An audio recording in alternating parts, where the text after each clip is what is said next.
Intriguing discoveries in modern science is the fact that there is nothing in this world that even approaches what might be called truly solid. We speak of solids, liquids, and gases, but these terms describe superficial rather than basic properties of matter. All matter, regardless of its state, is composed of invisible particles called atoms, which in turn are composed of other particles. The air we breathe, though invisible to us, is just as real as wood or metal, because it's made of the same fundamental particles. It is the arrangement of these particles and the forces that bind them together that give to a substance its special properties. If we bring a piece of steel close to a magnet, we say that the steel becomes magnetized. But what is it that actually happens? If we place the steel inside a coil of wire connected to a high-gain amplifier, and then bring the magnet close to the bar of steel, we can hear something that suggests movement inside the steel. Listen.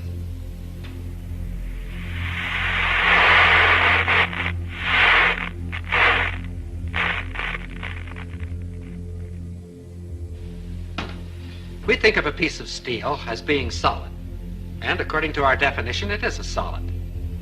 But the popular concept of what makes a solid is certainly a false one. This piece of steel, and any so-called solid substance on this earth, is almost entirely empty space.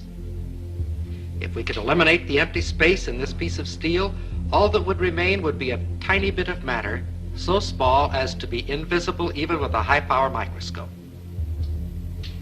This concept of almost unlimited empty space within matter is comparatively new, but it is the very cornerstone of our knowledge in this atomic age. Atoms are not solid. Instead, they are tiny solar systems composed of infinitely small particles revolving at tremendous speeds and bound together by enormous forces. And like our solar system, atoms are almost entirely empty space. For the moment, let's forget the forces within the atom. Thinking only of the particles and the empty space around them, science knows no reason why I couldn't take this so-called solid steel bottle and just throw it right on through that wall. Except this, we've tried it and it hasn't worked. If I were to attempt to run through that wall right now, all I'd get for my trouble would be a good-sized lump on the head. But that which would prevent my body passing through the wall would not be a collision of particles, but rather a collision of forces, the same forces that make an atom bomb. And if it were not for these forces, my body could go freely back and forth through that wall, just as though it were not there. It is within the realm of scientific possibility that there could be two worlds coexistent, occupying the same part of space at the same moment of time, each world just as real as the other, with its mountains, valleys, rivers, trees, and people. And that one world could pass freely through the other world, neither world being conscious of the existence of the other world, if you grant just one thing. Atomic forces within the material substance of these two worlds that are not mutually interactive. What do we mean by this? Let's see. Here are two pieces of steel. Their appearance is quite similar, but a magnet will reveal a basic internal difference between the two pieces. This one, of course, is picked up, but this one is unaffected. This piece of steel is non-magnetic, stainless steel. Of course, we all know that other metals, such as brass or aluminum, are not affected by the magnet. But a ring made of aluminum is something else.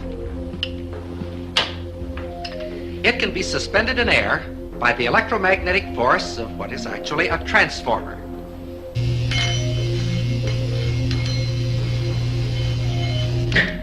The ring being in effect a one-turn shorted secondary.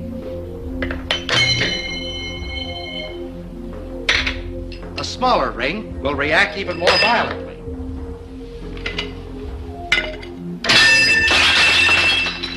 Here is another ring. This one made of a material we say is non-conductive. And it is completely ineffective. Here is another example. Several thousand watts of power were involved in that spark. If we replace the spark gap with a copper coil, the same power now flows through the coil. It's invisible, has no effect on many substances, but it can generate a lot of heat. Wood, paper, things that we think of as being quite inflammable are not affected at all. However, a piece of steel wool bursts into flame instantly.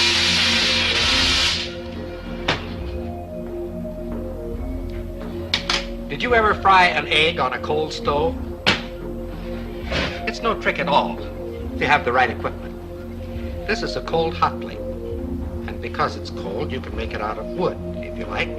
Just be sure that there's a coil of wire inside and that you connect that coil to a high voltage alternating current source.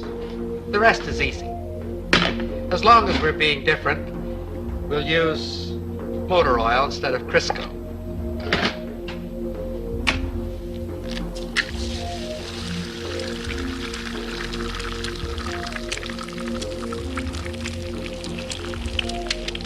The egg fries very quickly, but the stove remains perfectly cold. In fact, if you wish to keep it handy, you can fry your egg on the morning newspaper.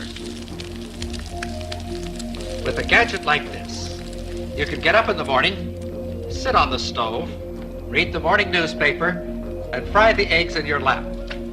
Another example of the fact that physical forces can be quite selective in their effect. All of the examples which we have cited thus far have been in the physical realm, and of course have been limited by that fact.